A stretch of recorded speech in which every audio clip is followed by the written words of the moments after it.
Alam mo, Nay, nagpapasalamat ako sa Panginoon dahil binigyan niya ako ng trabaho.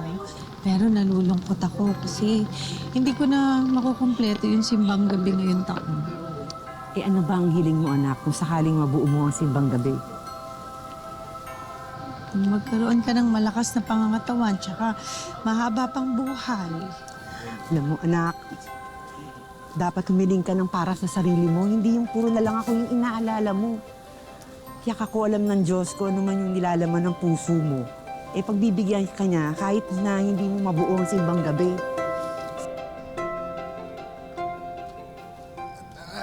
Yung asawa mo, dala-dala ang mga alak. Celso, sana naman kayo mag-iinuman? Diyan lang, kaila paking Omar. Alam mo, Celso, kung naghahanap buhay ka, eh di sana hindi tumatanggap ng trabahong panggabi ang asawa mo. Alam mo, Nay, siya yung pumili niyan. Hindi ko siya pinipilit. Eh paano batugang ka? Hoy! Hoy! Hoy! Hoy! Pwede ba huwag kayo magbulahaw dito sa tindahan ko, ha? Siyang Lani, akala ko ba sa probinsya ka magpapasko? At ano? Para doon tumirik yung mata ko. Kasama ng mga kamag-anak nating walang narating sa buhay. Chang, baka naman may papulutan ka dyan. Paputubongbong ka naman. Dumaan ka dito mamayang gabi, ha? Ipapatikim ko sa'yo ang puto bumbong.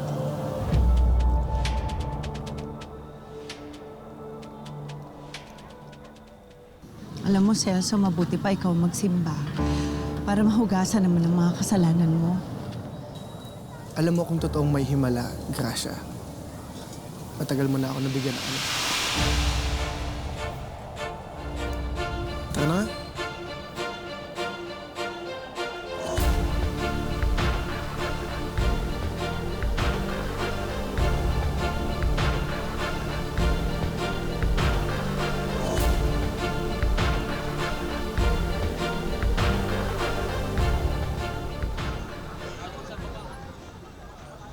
Nako, mga suki! Dito na kayo bumili dahil sigurado akong masarap ang bibingka ko. Fresh pa sa akin yung niyog ko. Kaya halika na kayo, bilis! Dito na kayo bumili, bilis! Ayan, ayan! Oo, ito. Dali lang ha! Oo, ito pa. Ayan! O, ayan, bayad ha! Baka makalimutan ng bayad. O, ayan, may natitira pa isa. Ayan. O, sa'yo na. Thank you! Salamat! Maraming salamat! Makakapagsara ako ng maaga. Chang! Uy! Ay, asa naman na yung bibigay mo sa akin? Alam mo, Celso, halika, pumasok ka muna dito. Bilis, pasok ka. Pasok ka muna. Halika, pumasok ka. Umupo ka dito. Aayusin ko lang. Alam mo, pinagtabi na kita. Ito sigurado ako, magugustuhan mo yung bibingka mo. Oh, paldo ata, Chang Lani ah. Alam mo, huwag mo na akong tawagin, Chang. Kasi si Gracia lang naman ang pamangkin ko, hindi ikaw. Pwede mo akong tawagin, Lani na lang. Lani. Buti ka pa, Lani. Mabait ka. Di tulad ng asawa at biyanan ko. Daig pa yung pare kung mag-sermon. Pambihira. Alam mo, ang kailangan mo lang naman ay taong iintindi sa'yo. Nandito naman ako para makinig sa mga problema mo. Eh, pwede ba habang nag-uusap tayo, bigay mo na sa akin yung bibigay mo sa akin. Gutom na kasi ako eh. Ano ba yung papatikim? Gusto mo ba? Gusto mo talaga? Baba mo muna.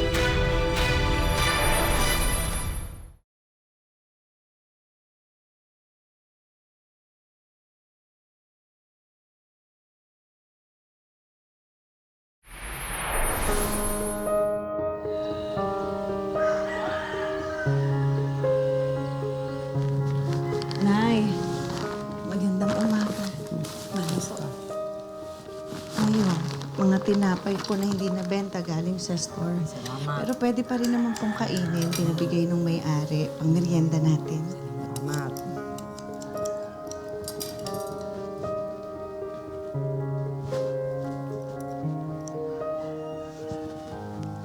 Sa sahod, Nay. Dadamihan ko ng bili ng maintenance mo. Baka naman kanina ka pa nananahi. Ayan. Ngayon ka lang umuwi galing sa pag-iinom, Celso. Kuan, nagsimbang gabi lang ako. Bala ko sanang kumpletuhin para makahiling dun sa hinihiling kong trabaho. Nagsimba, himala.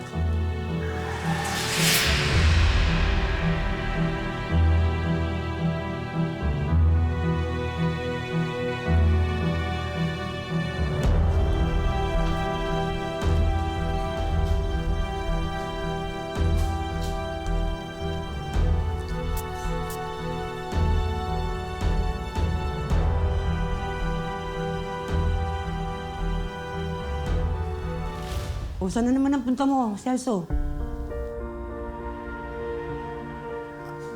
Magsisimbang gabi lang ulit ako. Mauna na po ako, Nay.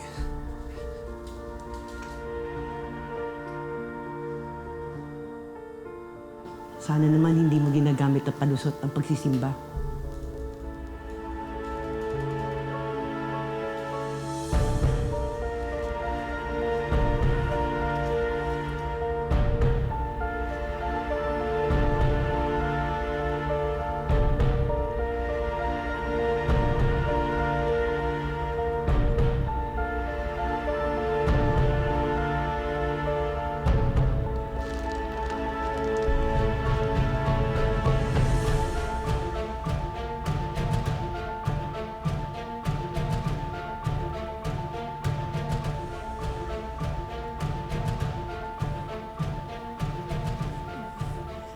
Rosario, nakita mo ba yung manugang kong si Celso?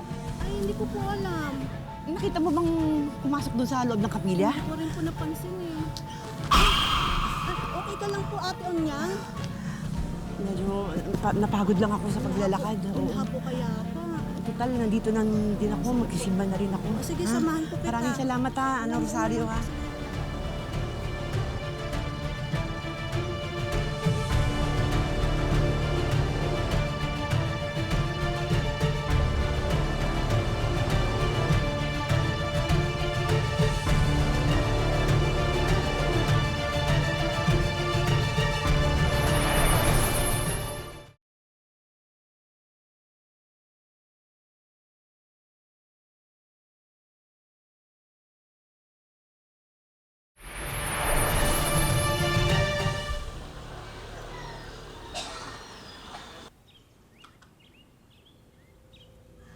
Yan ang sinasabi ko sa iyo, nak eh. Ang asawa mo, hindi yan dumidiretso doon sa simbahan kapag lumalabas ang madaling araw. Sinundan ko kaya yan kanina. Wala naman siya doon sa simbang gabi, ano? Paano niyo ba naman ho ako makikita? Nasa pinakasulok-sulukan nga ho ko nung kapilya. Ang dami ho kayang tao doon. Hira naman ho. Ang hirap Pati ba naman ho yung pagsisimba ko pinagdududahan niyo? Nay, kailangan sa may high blood, hindi nagpupuyat. Celso, pasensya ka na kay nanay ha. Hindi lang siya sanay na nagsisimba ka. Pero, tama yung ginagawa mo.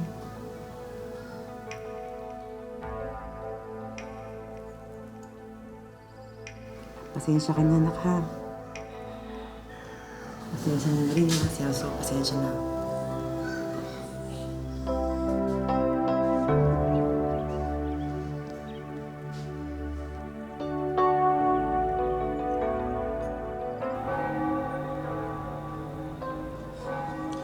Ano na mangyayari sa atin pagkatapos ng Pasko? Wala nang simbang gabi.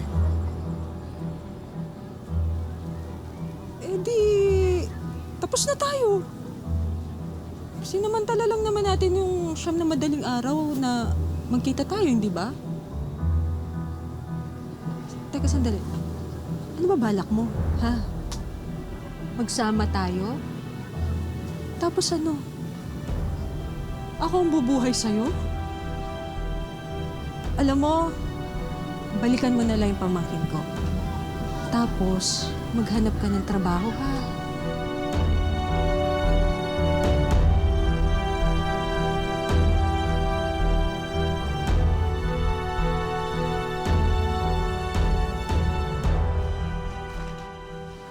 Saan ba natin to pwedeng ilagay? Ang dami pa na itong dito. Pwede pang in-design, no? Ano na siya? Di bali na yan. natin ayusin, Ikot na ha. Para hindi halata. Para maganda yung tindahan natin. Kita mo naman. Ang dami pa dito. Oh. Sayang naman kung hindi na. Ay! Celso, ano ba? Boss, pasensya na po. Kaya naman pala gustong-gusto mo dito nagtatrabaho eh. Kasi kalandian mo yung boss mo. Siraulo ka! Celso, tama na. Ano? Lulusot ka pa? Eh, kitang-kita ko paano kayo nagkahawak kamay na itong hayop na to eh. Ano? Ha? Celso, ano ba? Ano ba pinagsasabi mo? Gracia, paalisin mo yung asawa mo ha. Kundi papakulong ko yan. Celso, ano ba problema mo? Akala ko naman nagsisimba ka na, kaya nagbago ka na. Pero mas lumala ka. Ayos ka.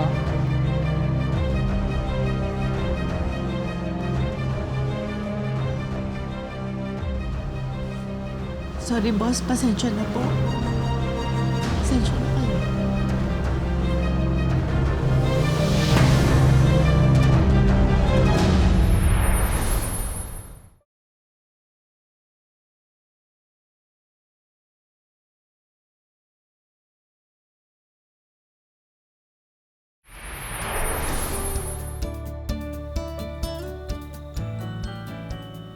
Okay po, thank you, Father. Pero mamaya pa daw start na. Kuya Vic, Oh, Gracia. Ngayon ka lang yata uli nakapagsimba dito ah. Dati taon-taon nakatapos ka ng simbang gabi. busy po kasi sa trabaho eh. May tatanong lang mo sana ako. Ano yun? Nagsisimbang gabi ho ba dito si Celso? Kukumpletuhin daw niya po kasi yung Misa de Gallo eh. Sa siyam na araw na yun, imposibleng hindi ko siya makita o mapansin dito. Patingtingin naman ako sa paligid. Pero si Celso, hindi ko talaga nakita ng simbang gabi, ni minsan.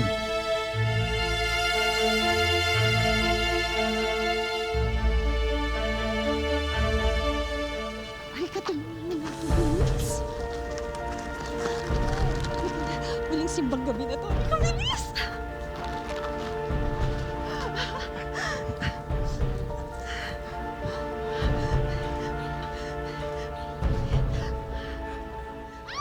Sunog!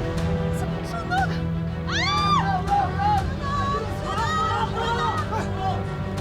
Sunog! Tindahan! Susunog! Tulungan niyo! Nani? Celso? Anong ibig sabihin nito? Bakit magkasama kayo? Mahal, magpapaliwanag ako. Ha? Dito ka talaga pumupunta, hindi ka nagsisimbang gabi.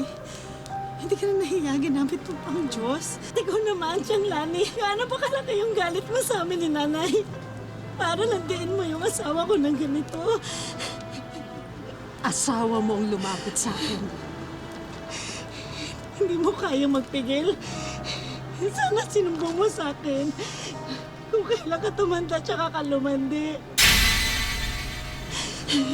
Bakit ikaw yung nagsusumbong? Eh, ikaw nga ito nang aakit sa akin eh. Hoy! Ikaw ang lumapit sa akin. Pareho lang kayo. Pareho lang kayo. Lalo ka na. Lalo ka na. Tama na! Tama na yan! Ano ba? Isa ka pa! Bakit ha? Bakit? Ano ba? Napalami na tayo. Pero napakalanan mo sa nanay mo! Tawad mo! Nakakadiri ka! Nakakadiri ka! Yung tindahan mo sa nanay mo! Ano ba ng simbahan?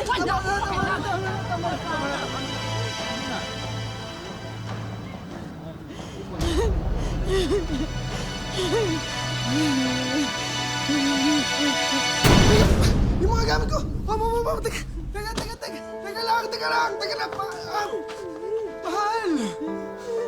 Mahal, pahawa mo na. Patawakin mo na ako. Sige na, nagkamali ako. Alam ko, pero... Kakamali kung isang beses walang ginawa. Pero sinunod mo yan siyang na araw. Pangako. Magbabagong buhay ako, mahal. Ha? Pinagsisisihan ko lahat na nangyari. Magbabagong buhay ako para sa atin, mahal. Sige na. Hindi ko alam kung mapapatawad pa kita.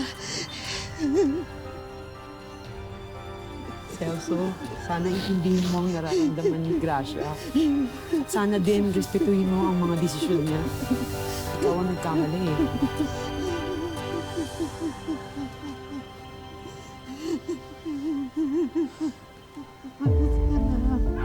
Umalis ka na. Umalis ka na.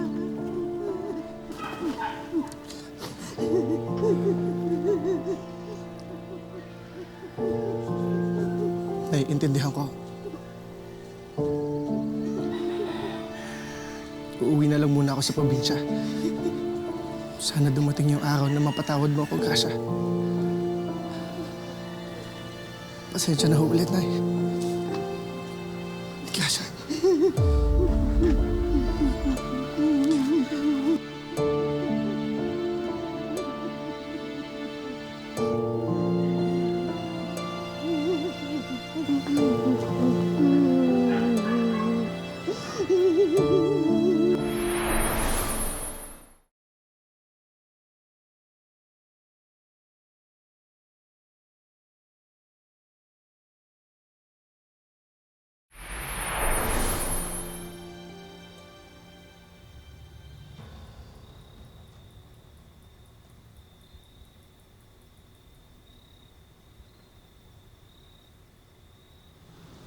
Gracia? Celso? Kailan ka pa nakabalik? Nung isang buwan lang. Magsisimba ka? Oo.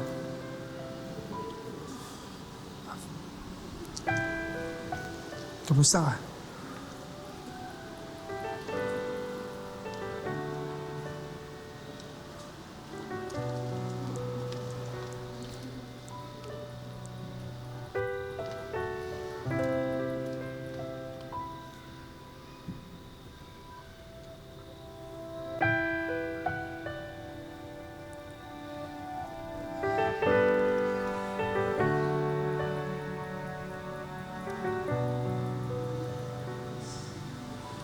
Simula na magkahiwalay tayo, lumapit ako sa Diyos para humiling ng tulong para magbagong buhay.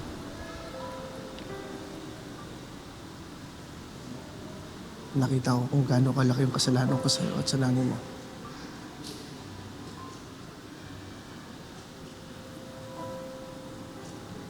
Kaya kung bibigyan mo ko ng isa pang pagkakataon, papatunayan ko sa'yo na bago na ako.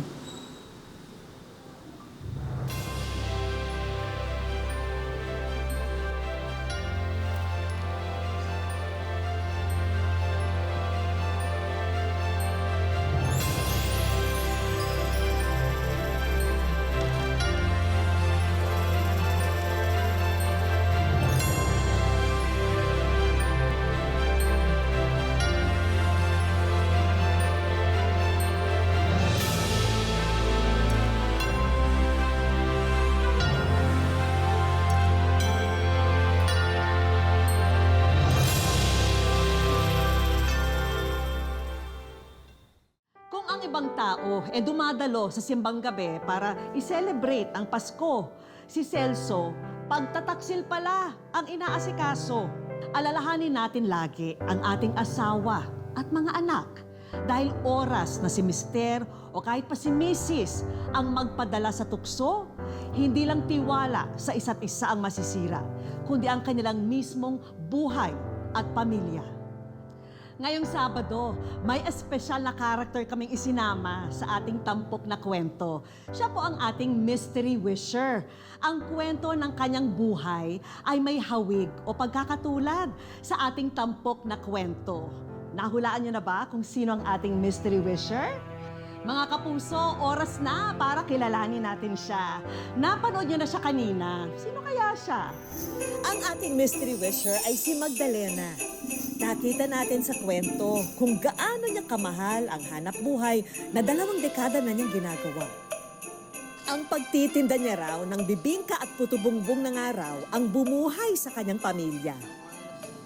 Subalit, hindi na nga raw kasing tamis ng paninda niyang puto-bungbong ang naging kapalaran ni Magdalena.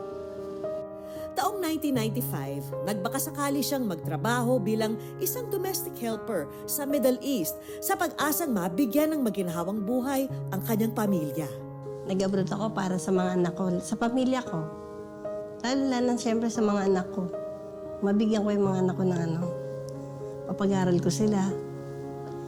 Kasi kung di ako kikilos, walang mangyayari sa amin. Kaya pinili ko mag-abroad, umalis.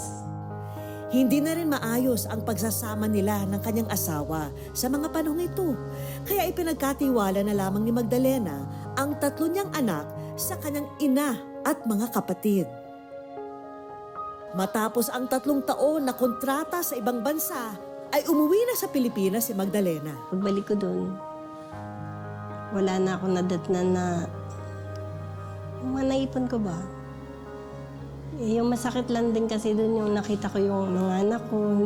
Hindi maganda yung dinatnan ko sila na parang walang nag-aasikaso. Sa halip na magalit, ay tinuon ni Magdalena ang oras sa pagtatrabaho para makabawi sa mga nawala sa kanya. Ayoko na kasing alalahanin lahat yung mga nangyari. Pag yung nababanggit, parang nare-recall ko ulit yung mga nangyari sa amin. Kaya nga hanggat maaari ayokong pag-uusapan. Sa dinami-raming mga negosyo na kanyang pinasok, ang pagbebenta ng puto-bungbong at bibingka ang nagdala sa kanya ng swerte. At para masuklian naman ang mga sakripisyong ibinuhos ni Magdalena sa kanyang pamilya, ang ilang kapatid at maging mga apo ay tumutulong din sa pagbebenta. Abit kasi sa akin ang utol ko eh. Kahit nakikita ko yung medyo nahihirapan din siya sa mga anak niya. Nakikita ko yung paghihirap niya. Tumutulong ako sa kanya. Siyempre, hindi ako papayag na hindi ko matikman ang paborito kong pagkain tuwing Pasko. Man nga yan, ma-experience nga yung puto-bongbong yun. Normally kasi di ba yung puto-bongbong lang, tsaka yung mantikilya. So parang gusto ko yung maraming mantikilya. Tapos yung yog. Pero ngayon, kayo may leche flan din, meron pang keso. Try natin mo.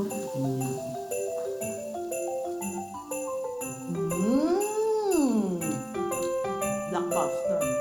Sarap. Kaya pala mabenta. Tuloy natin yung kwentuhan natin. Sige po.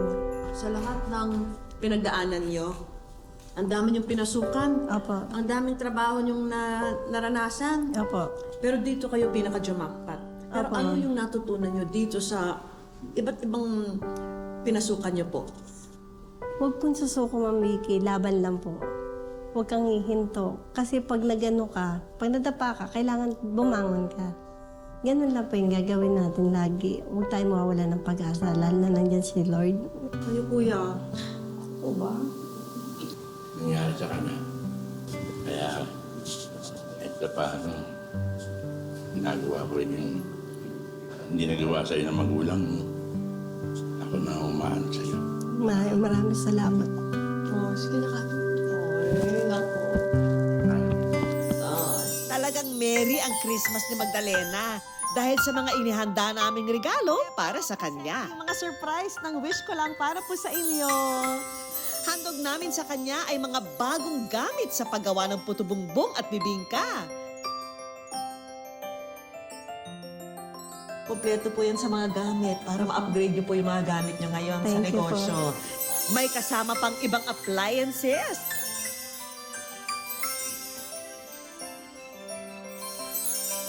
maagang pang Noche Buena naman ang handog namin para sa kanyang pamilya. At syempre, munting aginaldo mula sa aming programa. Po, maraming pang salamat sa inyo. At sa lahat po ng staff, maraming salamat. Mga kapuso, lagi po nating tatandaan, hanggang hindi tayo napapagod, humiling at maniwala, hindi tayo mapapagod lumaban sa buhay. Para sa iba pang mga kwentong itinampok ng Wish Ko Lang, i-follow lang ang Facebook page ng Wish Ko Lang at GMA Public Affairs. Mag-subscribe na rin sa GMA Public Affairs YouTube channel. At para sa mga gustong mapagkalooban ng kanilang natatanging hiling, sumulat lang sa amin, kalakip ang maikling kwento ng inyong buhay. Ako po si Vicky Morales at ito po ang Wish Ko Lang.